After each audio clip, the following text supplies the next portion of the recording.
जी अस्सलाम वालेकुम। क्या हाल है आप लोगों के? मेरी आवाज़ अगर क्लियर है तो काइंडली कंफर्म कर दें। मेरी आवाज़ अगर क्लियर है तो कंफर्म कर दें और स्क्रीन का भी बता दें शेयर है कि नहीं। ठीक है जी, गुड हो गया। अच्छा जी, तो आज का हमारा लेक्चर नंबर है 11। और लास्ट लेक्चर में हमने देखा था कि आप किस तरह से डोमेन और होस्टिंग को बाय करते हैं और किस तरह से उसको आप लिंक करते हैं अपनी वेबसाइट के साथ। हमने देखना है कि आप अपनी वेबसाइट के डेटाबेस को, ठीक है, वर्डप्रेस की फाइल्स को, ईमेल्स वगैरह को कहाँ से मैनेज कर रहे होते हैं और किस तरह से कर रहे होते हैं। तो उसके लिए मैंने आपको ये बताया था कि जहाँ से आप अपनी होस्टिंग बाय करते हैं, तो होस्टिंग कंपनीज जो होती हैं वो आपको एक यूज़र पोर्टल देती हैं जहाँ से आप अपनी सर्विसेज को जो है मैनेज कर रहे होते हैं। जैसे कि ये अभी मैंने आपको दिखाया था कि हम इसको लॉग इन करें, तो यहाँ पे क्या होगा कि आप एक पोर्टल ओपन हो जाएगा जो कि हर होस्टिंग कंपनी जो है वो आपको दे रही होती है उसकी services. Just wait a minute.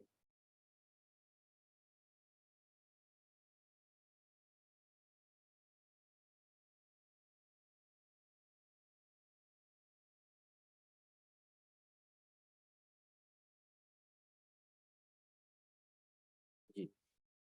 अच्छा जी, तो जैसे अभी हमने ये ओपन किया है, ऐसे ही जब आप होस्टिंग बाय करते हैं तो होस्टिंग बाय करने के बाद आपको एक अकाउंट मिलता है, एक यूज़र पोर्टल मिलता है जहाँ से क्या होता है कि आप अपने डोमेन को या अपनी जो आपकी होस्टिंग होती है सर्विसेज उनको मैनेज कर रहे होते हैं। तो ऐसे ही आपको एक मिलता है सी पैनल। सी पैनल क्या होता है? सी पैनल जो है ये एक डैशबोर्ड होता है। जैसे कि आपने वर्डप्रेस पे काम किया, तो वर्डप्रेस का एक डैशबोर्ड था आपके सामने, और उस डैशबोर्ड पे आप क्या कर रहे थे? अपनी वेबसाइट को मैनेज कर रहे थे। डिज़ाइनिंग से रिलेटेड चीज़ें आप मैनेज कर रहे थे, अपने वेबसाइट के पेजेस को, पोस्ट को, ठीक है। इन तमाम चीज़ों को, थीम एंड प्लगइन्स को आप क्या कर रहे थे? वर्डप्रेस के डैशबोर्ड से आप मैनेज कर रहे थे। ऐसे ही आपकी कंप्लीट वेबसाइट जो होती है जिसमें आपकी वर्डप्रेस की फाइल्स हैं, ठीक है। आई थिंक एक लेक्चर हमारा और होगा, ये सेकंड लास्ट लेक्चर है। उसके बाद एक लेक्चर हमने और रखने हैं, ठीक है, फिर हमारे जो कोर्स है वो एंड हो जाएगा। तो आपने क्या करना होता है? आपने अपनी कंप्लीट वेबसाइट को मैनेज करना होता है सी पैनल के थ्रू। तो सी पैनल जो है एक डैशबोर्ड है, ठीक है, और डिफरेंट जो आपकी होस्टिंग प्रोवाइडिंग सर्विसेज जो होती हैं वो आपको सी पैनल की एक्सेस दे रही होती हैं। जैसे कि यहाँ पे सी पैनल आपको नज़र आ रहा है, तो मैं यहाँ से भी सी पैनल को ओपन कर सकता हूँ जो कि मेरी होस्टिंग कंपनी का जो अकाउंट है यहाँ से। और अगर अलग से करना चाहूँ तो मैंने आपको बताया था कि आप अपनी डोमेन नेम लिखेंगे, डोमेन नेम के बाद आप स्लैश सी पैनल लिखें। तो जैसे वर्डप्रेस का डैशबोर्ड ओपन करने के लिए आपके सामने जो है लॉगिन पासवर्ड का जो है वो विंडो ओपन होती है, सेम ऐसे ही आपके सामने सी पैनल की भी ओपन हो जाती है जी, ठीक है। तो यहाँ पे मैं क्या कर रहा हूँ? सी पैनल को ओपन कर रहा हूँ, और यहीं से हम क्या करेंगे? अपनी कंप्लीट वेबसाइट को मैनेज करते हैं। ये आपके सामने सी पैनल आ गया जी। अब सी पैनल पे भी यहाँ पे आपको डिफरेंट सेक्शन नजर आ रहे होते हैं।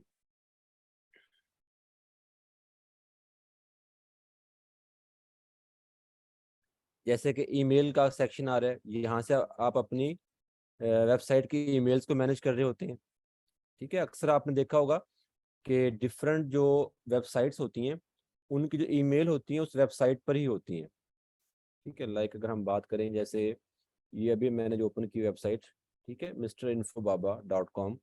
तो इसकी ईमेल आप बना सकते हैं admin@infobaba.com, ठीक है। ऐसे contact@infobaba.com, ठीक है। इस तरह से वो ईमेल्स बनी होती है, इन्फो के नाम से बनी होती हैं। तो वो ईमेल जो है वो यहाँ से बनाते हैं, ठीक है, इस जगह से, जो कि आपकी वेबसाइट के ऊपर पोस्ट कर रही होती हैं। या उसके बाद यहाँ पे फाइल्स का सेक्शन है। फाइल के सेक्शन में आप यहाँ पे क्या करते हैं? जैसे आप वर्डप्रेस की फाइल्स को कहाँ पे रखते हैं? लोकल सर्वर पे आप रखते हैं जी, जैम्प में, htdocs के अंदर। और वहीं से आप अपने वर्डप्रेस की फाइल्स को मैनेज कर रहे होते हैं। सेम ऐसे ही, जैसे मैं आपको दिखाऊं, ठीक है।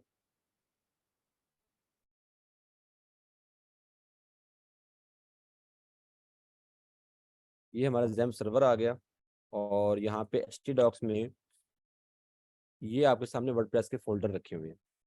ठीक है। अच्छा, अभी हम क्या करते हैं, यहाँ से एक वर्डप्रेस का फोल्डर ओपन कर लेते हैं। हमारा बैच 56 का ये फोल्डर था, और ये वर्डप्रेस की फाइल्स थी जो हमने यहाँ पे रखी थी, और इन्हीं फाइल्स के ऊपर हमने क्या किया था, अपनी वेबसाइट को डिज़ाइन किया था। और यही चीज़ अगर आप जाएं सी पैनल में, और सी पैनल में ये आपके पास आ गया, फाइल्स का सेक्शन आ गया, और इस सेक्शन को अगर आप ओपन करें और यहाँ पे फाइल मैनेजर में जाएं आप, ठीक है, तो यहाँ पे भी आपको सेम वही वर्डप्रेस की फाइल्स मिलेंगी जो कि आपके लोकल होस्ट पर मौजूद थी। ठीक है, ये फाइल मैनेजर में आ गए, और फाइल मैनेजर में यहाँ पे आप जाएंगे public/html में। ठीक है, जैसे वहाँ पे htdocs के फोल्डर में थी ना, यहाँ पे होता है public/html के फोल्डर में।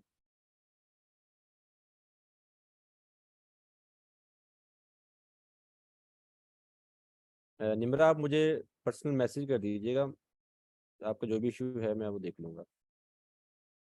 अच्छा जी, अब देखें कि यहाँ पे आपका जो है, ये आ गई है वर्डप्रेस की फाइल्स, wp-admin, wp-content includes, और ये फाइल सारी PHP की यहाँ पे मौजूद है।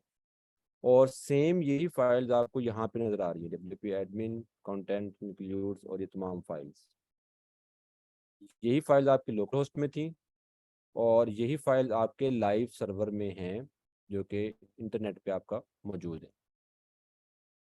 सेम चीज़ है ना ये, बिल्कुल। ठीक है, दोनों तरफ एक ही फाइल है, तो दोनों तरफ काम का तरीकाकार, स्ट्रक्चर बिल्कुल सेम है। ठीक है, सिर्फ फर्क थोड़ा सा जो होता है वो फर्स्ट टाइम का होता है। जैसे कि हमने फर्स्ट टाइम किया था कि XAMPP सर्वर को इंस्टॉल किया, उसको प्रॉपर एक सेटअप किया था। जो आपका लाइव सर्वर होता है वहाँ पे चीज़ें सेटअप होती हैं, जस्ट आपको एक दफ़ा लिंक करने की ज़रूरत होती है, उसके बाद फिर आपका आगे वाला जो प्रोसीजर होता है वो बिल्कुल सेम होता है। तो ऐसी ही अब फाइल देखिए आपके सामने है, वर्डप्रेस की, चाहे वो लोकल होस्ट पे हो, ठीक है, जैसे कि ये रखी हुई है, या फिर आपके लाइव सर्वर पे हो, वो एक ही होती हैं, और उनके पीछे वर्क भी सेम होता है जी। ठीक है। अच्छा, उसके बाद आप अगेन सी पैनल पे आ जाएं, फाइल के सेक्शन में यहाँ पे आप डिफरेंट चीज़ें देख सकते हैं। उसके बाद डेटाबेस आ गया। अब यहाँ पे भी डेटाबेस वही है, देखिए PHP एडमिन का, जो कि आपने लोकल होस्ट पे बनाया था। ठीक है, मैं इसको ओपन कर लेता हूँ, और लोकल होस्ट का जो आपका डेटाबेस था वो भी आपने देखा हुआ है। ठीक है, हम उसको भी ओपन कर लेते हैं।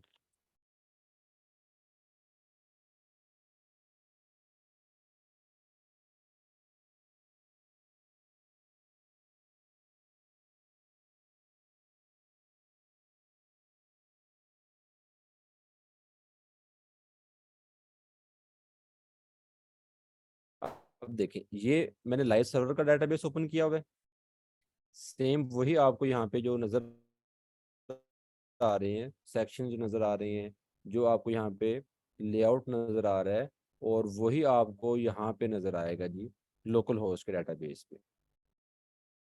ठीक है, सेम चीज़ है, जैसा लोकल होस्ट डेटाबेस था वही डेटाबेस यहाँ पे आपको नज़र आ रहा है। ठीक हो गया। अच्छा जी, उसके बाद हम आगे चलते हैं। डेटाबेस आप यहाँ से बना रहे होते हैं, ठीक है, ये डोमेन्स का सेक्शन है। डोमेन के सेक्शन में क्या होता है कि मैंने आपको बताया था कि जब भी आपको डोमेन बाय करते हैं, आप मिसाल ले लीजिए, फॉर एग्जांपल कि ये जो होस्टिंग आपने बाय की हुई है, ये आपकी है 3 से 4 या 5 वेबसाइट्स के लिए है। अभी के लिए सिर्फ एक डोमेन लिंक है, आप इसी होस्टिंग पे नई वेबसाइट बनाना चाह रहे हैं, तो आप क्या करेंगे, मैंने आपको स्टेप बताए थे कि आपने सबसे पहले डोमेन को लिंक करना होता है। डोमेन को लिंक करने के बाद फिर हम जाते हैं वर्डप्रेस की तरफ। तो जब आप डोमेन लिंक करेंगे, तो आपने यहाँ से डोमेन के सेक्शन से क्या करना होता है, अपनी डोमेन को ऐड करना होता है। जो भी आपकी न्यू डोमेन होती है उस पर जाएंगे, क्रिएट अ न्यू डोमेन करेंगे। ठीक है, अभी क्योंकि हम इसको क्रिएट नहीं कर सकते, ये जो मेरी होस्टिंग है वो जस्ट एक ही वेबसाइट के लिए है, तो न्यू डोमेन ऐड नहीं होगी। अलबत्ता हम इसको स्टेप्स को देख लेते हैं। क्रिएट न्यू डोमेन करें, ठीक है, और सिंपली आप यहाँ पे अपनी डोमेन का नेम देंगे, जैसे कि मैं दे देता हूँ जी abc.com, या कुछ भी दे दें। ठीक है, लेकिन मुझे वो बता रहा है कि आप यहाँ पे मैक्सिमम नंबर यूज़ कर चुके हैं। ठीक है, तो सिर्फ यही करना होता है, आपने यहाँ पे डोमेन नेम देना होता है, डोमेन नेम देने के बाद सबमिट कर दें। अगर आपने इस डोमेन के जो डीएनएस थे या नेम सर्वर से वो इस होस्टिंग के साथ लिंक किए होंगे, ठीक है, तो आपकी डोमेन यहाँ पे क्या होगा, सेट हो जाएगी। ठीक है।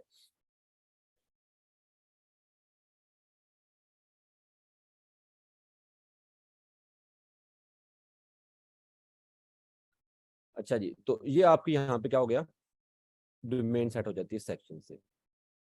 अगर आप अगेन जाएं सी पैनल पे,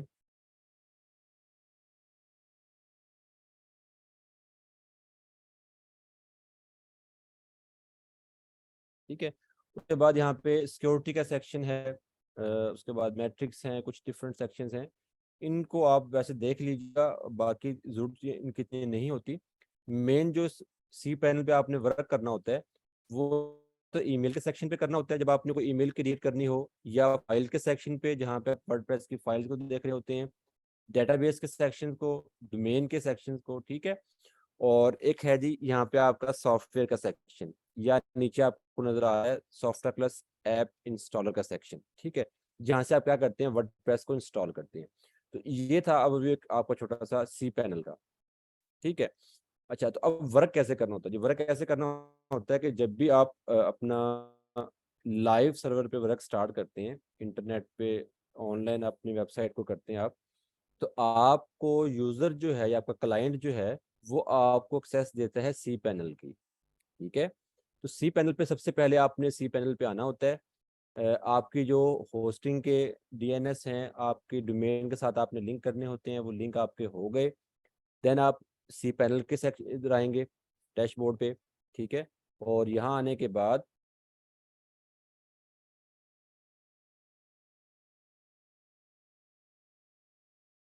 यहाँ पे सी पैनल के डैशबोर्ड पे आने के बाद आपने ये करना होता है सबसे पहले कि डोमेन को यहाँ पे ऐड करना होता है। आप डोमेन को ऐड करेंगे डोमेन के सेक्शन से। जब आपकी डोमेन यहाँ पे ऐड हो जाएगी, उसके बाद आपने क्या करना है, आपने जाना है सॉफ्टवेयर प्लस ऐप इंस्टॉलर पे।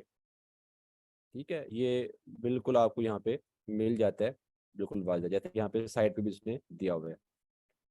तो जब आप यहाँ पे जाएं तो आप वर्डप्रेस पे जाएंगे। वर्डप्रेस पे जब आप जाएंगे तो यहाँ से आप अपनी डोमेन पे, जो डोमेन आपने यहाँ पे ऐड की थी, उसके ऊपर आप क्या कर सकते हैं, वर्डप्रेस को इंस्टॉल कर सकते हैं। ठीक है, मैं एक दफ़ा रिपीट कर देता हूँ कि जब भी आपने वर्क स्टार्ट करना होता है लाइव सर्वर पे, आप सी पैनल पे जाते हैं, यानी कि सी पैनल का जो डैशबोर्ड है उसे ओपन करते हैं। ओपन करने के बाद आपने डोमेन को ऐड करना होता है। ठीक है, डोमेन अगर ऑलरेडी ऐड है फिर तो ठीक है, अगर ऐड नहीं है तो आप डोमेन के सेक्शन पे जाके डोमेन को ऐड करें। आपकी डोमेन ऐड हो गई। ऐड होने के बाद फिर आपने आना है सोफ्टा क्लस पे और वर्डप्रेस पे। ठीक है, वर्डप्रेस पे आप क्लिक करेंगे तो यहाँ पे वर्डप्रेस इंस्टॉलर आपके सामने ओपन हो जाएगा, और यहाँ से आपने क्या करना होता है, वर्डप्रेस को इंस्टॉल करना होता है। ठीक है। तो नीचे आपको लिस्ट भी मिल जाएंगी जहाँ जहाँ पे आपने वर्डप्रेस को इंस्टॉल किया हुआ है, उसको आप यहाँ से सिंपली रिमूव भी कर सकते हैं या उसको एडिट भी कर सकते हैं। अच्छा जी, तो ये आपका डैशबोर्ड आ गया सॉफ्टवेयर क्लास का, वर्डप्रेस इंस्टॉलेशन का। ठीक है, यहाँ से आप इंस्टॉल नाउ करें।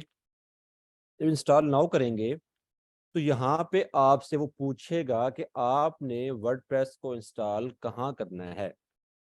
ठीक है, तो इस जगह पे अगर आपकी डोमेन ऐड हुई होगी तो इसको जब आप ओपन करेंगे तो यहाँ पे वो डोमेन की लिस्ट में आपको शो हो जाएगी। समझ आ रही है इस बात की आपको, कि हमने पहले डोमेन को ऐड करना होता है, फिर इधर आके हमने वर्डप्रेस को उसके ऊपर इंस्टॉल करना होता है। तो अगर हमारी डोमेन ऑलरेडी हमने अटैच की हुई है, उसको ऐड किया हुआ है, जब इधर आप आएंगे, ठीक है, यहाँ पे आके आपने क्या करना है, अपने डोमेन को सिलेक्ट करना है कि जी मैंने इस डोमेन पे अपने वर्डप्रेस को इंस्टॉल करना है। ठीक है, तो अभी के लिए हमारे पास जस्ट एक ही डोमेन है, यहाँ पे कोई और डोमेन हम ऐड नहीं कर सकते, क्योंकि हमारी जो होस्टिंग है वो एक ही वेबसाइट के लिए, एक ही डोमेन के लिए, तो यहाँ पे हम नहीं डोमेन ऐड नहीं कर सकते।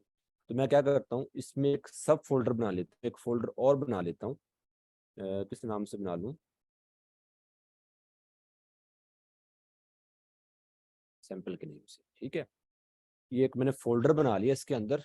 ताकि मैं आपको दिखा सकूँ कि आपने वर्डप्रेस को इंस्टॉल कैसे करना होता है। जब आप फ्रेश डोमेन पे कर रहे होंगे तो फिर आपने ये काम नहीं करना।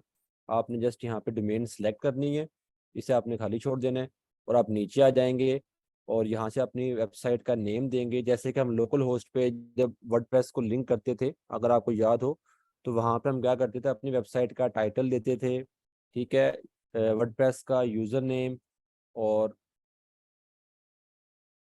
उसका पासवर्ड।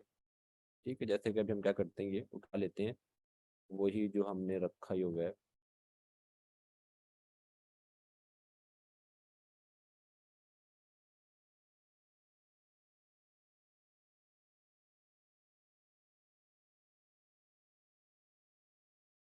ठीक है, वेबसाइट का नेम दें, डिस्क्रिप्शन दें, ठीक है, यूज़र नेम दें, पासवर्ड दें। मैं आपको बता रहा हूँ, होस्टिंग में ऐसा नहीं होता कि कितनी वेबसाइट बना सकते हैं। होस्टिंग जो आप बाय करते हैं, वहीं पे आपके जो डिफरेंट पैकेजेस होते हैं वो आपको बताते हैं कि आप एक वेबसाइट के लिए होस्टिंग बाय कर रहे हैं, 2 के लिए, 3 के लिए, लिमिटेड वेबसाइट्स के लिए। तो ये आपने पैकेज बाय करना होता है, ठीक है ना, कि आप कितनी वेबसाइट्स के लिए बाय कर रहे हैं। तो जितना आपने पैकेज बाय किया है उस हिसाब से फिर अपनी वेबसाइट्स को आप सेट कर सकते हैं। ठीक है, तो यहाँ पे आपने वेबसाइट का टाइटल और ये डिस्क्रिप्शन जो है ये आपने दी हुई है, ये आप इसे चेंज भी कर सकते हैं बाद में। ठीक है, वर्डप्रेस के जो आपका है उसका आपका यूज़र नेम और पासवर्ड आप सेट करेंगे, ईमेल सेट किया आपने, और बिल्कुल सिंपली यहाँ पे आगे आपने क्या कर देना है, इसको इंस्टॉल कर देना। अब इंस्टॉल करेंगे और अब देखें कि 4 से 5 जो है सेकंड्स में, या यूँ कह लें कि 2 मिनट में आपकी जो है वर्डप्रेस क्या होगी, यहाँ पे इंस्टॉल हो जाएगी।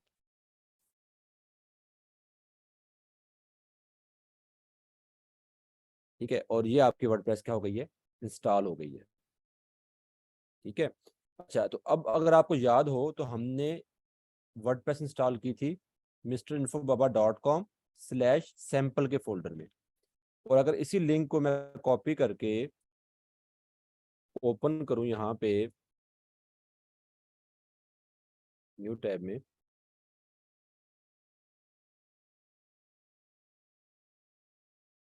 ठीक है, ये लिंक आ गया, वो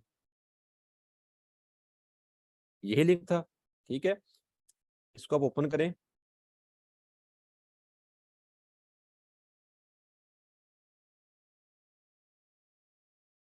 और ये आपके सामने आपका डैश वो वेबसाइट आ गई है। ऐसे ही आती है ना, जब भी हम फ्रेश वर्डप्रेस इंस्टॉल करते हैं तो आपके सामने बिल्कुल ऐसे ही आती है। और अब भी हमने एक फ्रेश वर्डप्रेस इंस्टॉल की और आपके सामने आपकी वर्डप्रेस की वेबसाइट आ गई है। ठीक है, अच्छा, तो अब अगर मैं इसके डैशबोर्ड पे जाना चाहूँ तो सेम वही तरीका कि आपने क्या करना है, इसके आगे जो है WP-admin लगा देना है। सेम वैसा ही आपके सामने जो है ये यूजर नेम और पासवर्ड का सेक्शन आ जाएगा।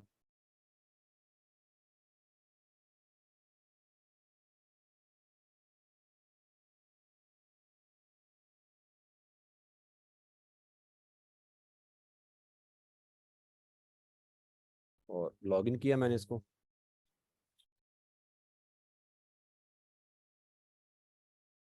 ठीक है, और ये आपके सामने आपका डैशबोर्ड आ गया। ठीक है, अब देखें कि इसमें और जो आप लोकल होस्ट कर रहे हैं उसमें कोई भी फर्क नहीं है। सेम वही स्टेप हैं, वही प्रोसीजर है।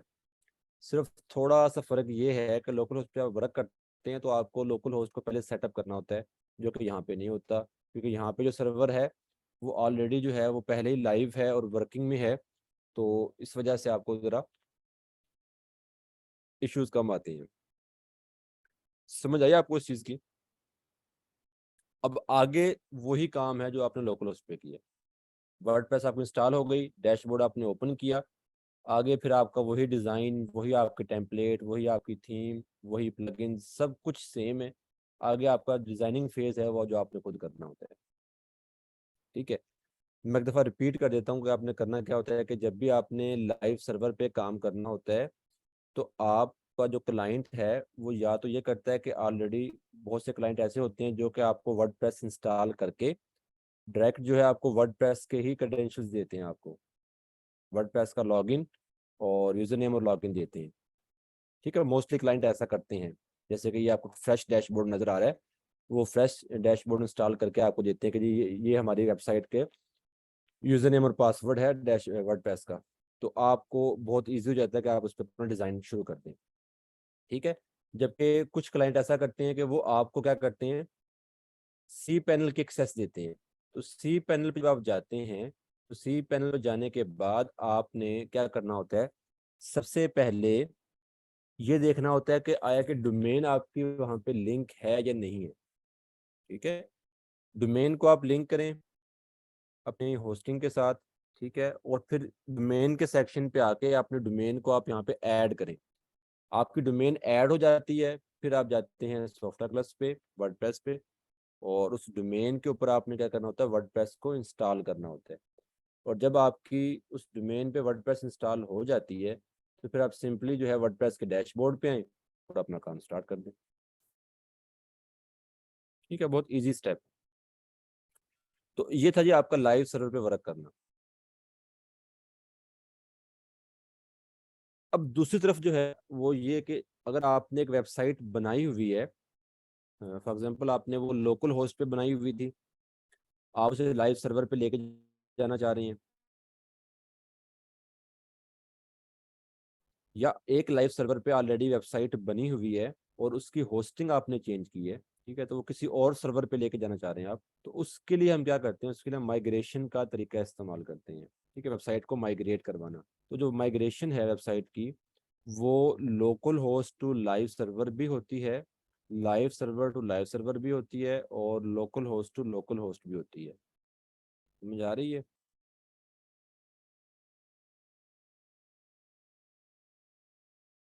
ठीक है। अच्छा जी, तो माइग्रेशन के लिए हम क्या करते हैं, अभी हम, ये हमारी वेबसाइट थी यहाँ पे।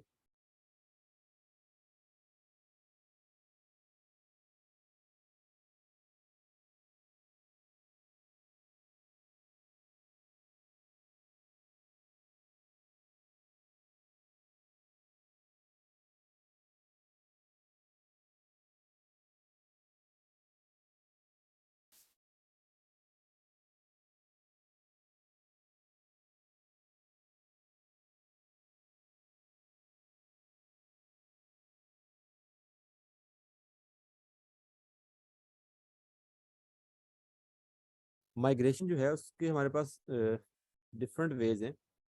उसके लिए हम प्लगइन भी इस्तेमाल कर लेते हैं। ठीक है। और मैन्युअली भी इसको हम कर लेते हैं कि उसकी फाइल्स को हम एक सर्वर से दूसरे सर्वर पर माइग्रेट करवा लें।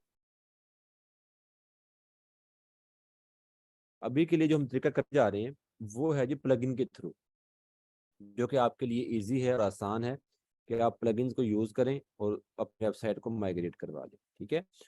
और दूसरा तरीका जो है मैनुअल तरीका, वो आप लोगों के लिए थोड़ा सा मुश्किल है, उसे हम डिस्कस करेंगे, लेकिन प्रैक्टिकल नहीं करते हैं इसका। हाँ जी, 30 तक एंड हो जाएगा जी ये।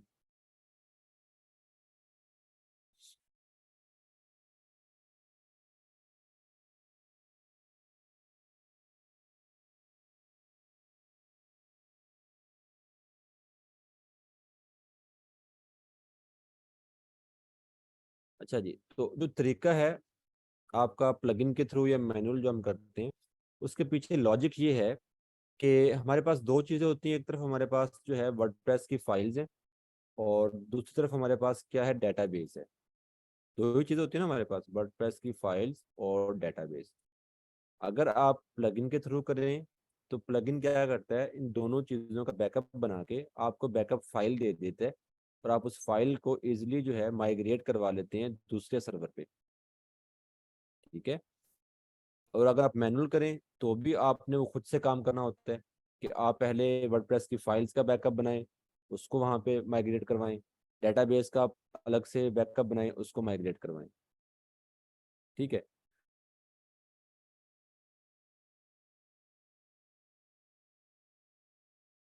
तो दोनों सूरतों में चीज़ यही है, इन दोनों को आपने माइग्रेट करवाना होता है एक सर्वर से दूसरे सर्वर पे। ठीक है। तो अभी हम क्या करते हैं, ये हमारा डैशबोर्ड आ गया है। ठीक है। तो प्लगइन के सेक्शन में जाएं आप।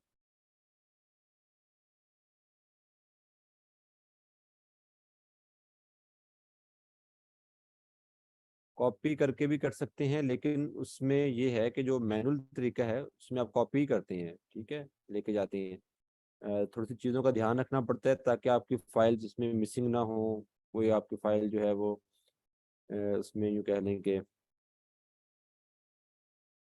क्रैश ना हो। अच्छा जी, प्लगइन के सेक्शन में आप आ गए हैं, तो ऐड न्यू करें। यहाँ पे हमारे पास एक प्लगइन है all in one WP migration के नाम से, ठीक है। यहाँ पे आप सर्च करें all in one WP migration. ये प्लगइन है जो कि आपकी अपनी वेबसाइट को आप जिससे माइग्रेट करवाते हैं। और इस प्लगइन ने करना क्या होता है, इस प्लगइन ने यही करना होता है कि एक बैकअप बना के आपको एक सिंगल फाइल दे देता है, और वो सिंगल फाइल आप दूसरी वेबसाइट पे जाके इंस्टॉल कर लेते हैं और आपकी जो वेबसाइट माइग्रेट हो जाती है। ठीक है, इसको आप इंस्टॉल करें।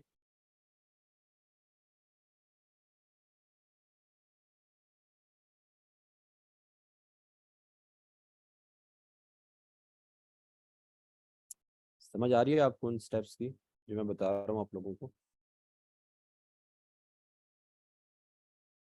हमारा लास्ट एक सेशन और होगा, और उसमें इंशाल्लाह जो है हमारे टॉपिक जो है तकरीबन कंप्लीट हो गए हैं।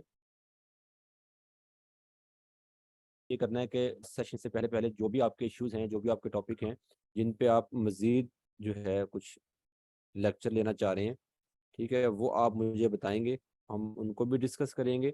और साथ हम ये भी देखेंगे कि आपने अपनी जो है वर्डप्रेस से रिलेटेड अपने पोर्टफोलियो कैसे बनाना है, वेबसाइट को डिज़ाइन करने के लिए कंटेंट आपने कहाँ से लेना होता है, इन तमाम चीज़ों को इंशाल्लाह भी हम डिस्कस करेंगे, ठीक है।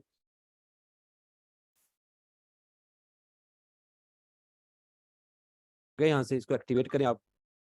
सेम ऐसे ही आपने क्या करना होता है, आपने जो दूसरी वेबसाइट है, जिस वेबसाइट पे आप अपना बैकअप ले जाना चाह रहे हैं, जैसे कि ये हमारी थी अभी, ठीक है, फ्रेश है बिल्कुल, वहाँ पे भी आप यही प्लगइन क्या करेंगे, इंस्टॉल कर लेंगे।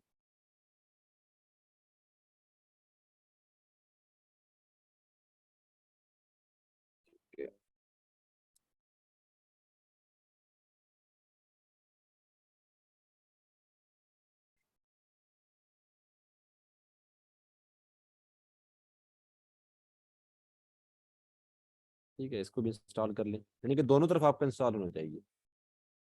हम ये करने जा रहे हैं कि ये हमारी जो वेबसाइट है, ये वाली वेबसाइट है, इस वेबसाइट को हमने अभी जो वर्डप्रेस इंस्टॉल किया,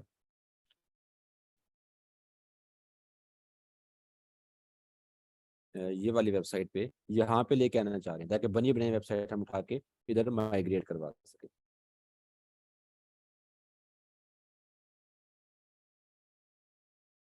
हाँ जी, कॉन्टैक्ट फॉर्म रह गया है। ठीक है, ये देखते हैं, अगर आज टाइम बनता है ठीक है, वरना फिर नेक्स्ट क्लास में इंशाल्लाह पहले कॉन्टैक्ट फॉर्म को भी डिस्कस करेंगे।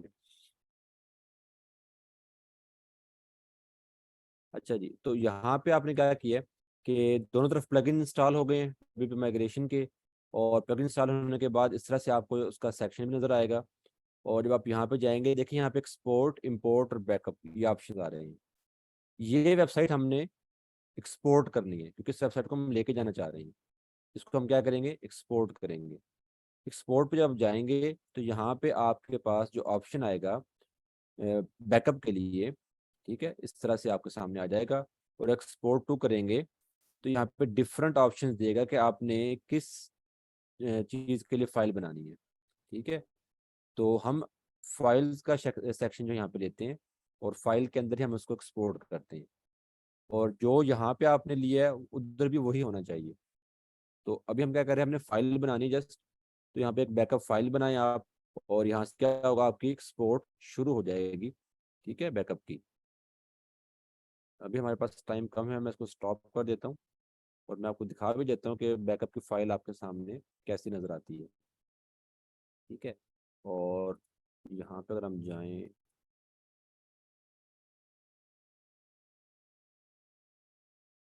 ये देखें, जैसे ये बैकअप की फाइल पड़ी हुई है आपके पास, ठीक है, ये वाली। लास्ट में यहाँ पे जो जैसे डिफरेंट हमारे पास एक्सटेंशन होती हैं फाइल की, तो यहाँ पे भी आपको फाइल्स की एक्सटेंशन मिलेगी, वो WP प्रेस यानी कि वर्ड प्रेस जो है वो डब्ल्यू प्रेस के नाम से फाइल की एक्सटेंशन आपको मिलती है। ठीक है, ये एक बैकअप की फाइल है। ऐसे आप बैकअप ले लेते हैं। और जो दूसरी साइड पे जैसे ये हमारे पास आ गई है, तो यहाँ पे भी हमने इसको इंस्टॉल किया है। इसे एक्टिवेट कर लें आप। एक्टिवेट करने के बाद ठीक है, जब आप यहाँ पे जाते हैं तो यहाँ पे हमने इंपोर्ट करना है, वहाँ से एक्सपोर्ट किया। इधर अब यहाँ पे अगर आप सेलेक्ट करेंगे फाइल, तो यहाँ पे आपके सामने वैसे ही ऑप्शंस आएंगे जैसे ऑप्शंस आपके पास एक्सपोर्ट करते हुए आए थे।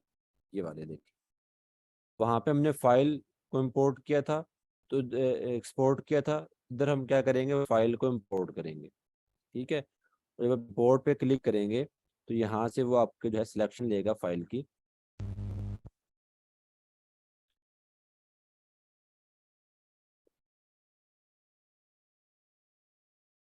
ठीक है, और हम क्या करते हैं, वैसे मेरे पास बैकअप पड़ा हो।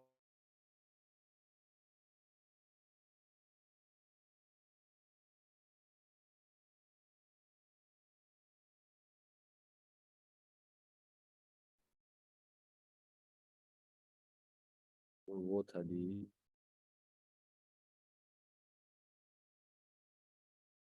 ये रखा हुआ जी। ठीक है, इसको मैंने सिलेक्ट किया फाइल को, और यहाँ से क्या होगा जी, इम्पोर्ट होना शुरू हो गई है वो।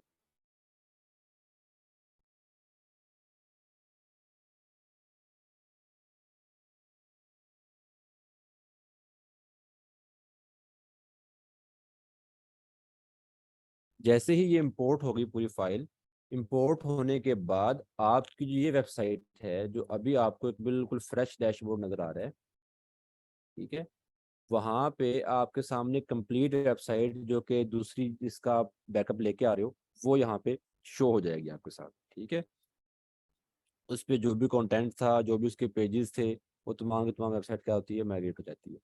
तो ऐसा बहुत कम हम करते हैं, मोस्टली तब करते हैं जब क्लाइंट जो है वो एक सर्वर से दूसरे सर्वर पे अपनी वेबसाइट को माइग्रेट करवाते हैं।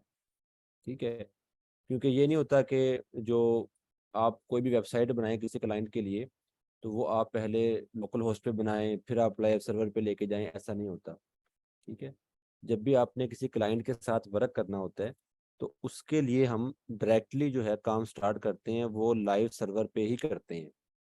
तो अगर क्लाइंट बिल्कुल न्यू है तो भी, या पहले से उसने वर्क किया हुआ है तो भी, लोकल होस्ट जो है वो सिर्फ आप लाइन अपना जो है परफेक्ट करें। जब आपकी प्रैक्टिस परफेक्ट हो जाती है, फिर आप लाइव सर्वर पे वर्क करना शुरू कर दें।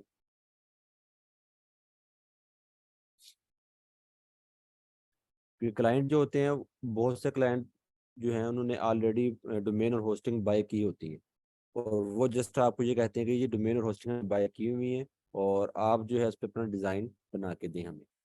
और अगर बाय नहीं भी की हुई, तो भी जब आप उनसे डिस्कस करते हैं, तो जाहिर सी बात है डोमेन और होस्टिंग आपने बाय करनी होगी, फिर आप अपना वर्क करेंगे। ठीक है ना। तो दोनों सूरतों में क्लाइंट ने अगर ऑलरेडी ली हुई है तो भी, या आप उसे बाय करके दे रहे हैं तो भी, आपने जो वर्क करना है वो लाइव सर्वर पे ही करना होता है। और उसका तरीका मैंने आपको बता दिया कि आप सी पैनल पे जाएं, डोमेन को आप लिंक करें। ठीक है, उसके डोमेन के ऊपर अपनी वर्डप्रेस को इंस्टॉल करें, और वर्डप्रेस इंस्टॉल हो गई है, सिंपली आप वर्डप्रेस के डैशबोर्ड पे जाएं और अपना डिज़ाइन स्टार्ट करते हैं।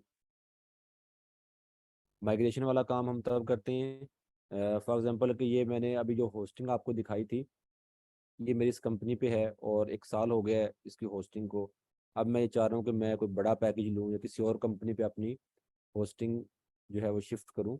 तो फिर ये होगा कि मैं यहाँ से अपनी वेबसाइट को माइग्रेट करवाऊँगा न्यू सर्वर पे। तो उसके लिए फिर मैं यहाँ से बैकअप लूँगा, ठीक है, इस प्लगइन के थ्रू, और दूसरे सर्वर पे जाके वहीं पे पहले वर्डप्रेस को इंस्टॉल करूँगा। वर्डप्रेस को इंस्टॉल मैंने कर लिया, बिल्कुल फ्रेश डैशबोर्ड है मेरा। फिर यही प्लगइन मैं अगेन उस पर इंस्टॉल करके और अपना जो बैकअप था उसको इंपोर्ट कर लूँगा, जैसे भी यहाँ पे मैं इंपोर्ट कर लेंगे। तो उससे क्या होगा, मेरी वेबसाइट जो है माइग्रेट हो जाएगी इस सर्वर से दूसरे सर्वर पे। समझ आ गई आपको इन स्टेप्स की? हमारे पास जो है लास्ट मिनट चल रहा है, ठीक है।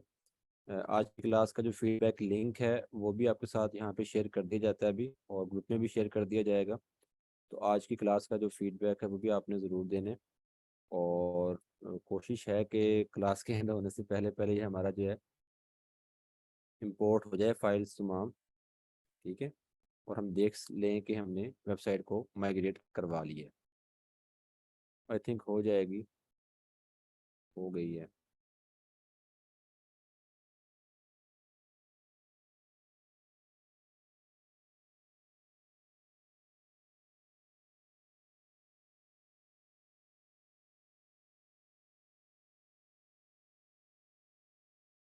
लें जी, कि वो माइग्रेट हो गई है तकरीबन, ठीक है। ले जी, माइग्रेट हो गई है। अच्छा, अब देखें, ये हमारा डैश वेबसाइट थी। अब मैं इसको रिफ्रेश करता हूँ तो यहाँ पे आपको माइग्रेट वेबसाइट मिल जाएगी।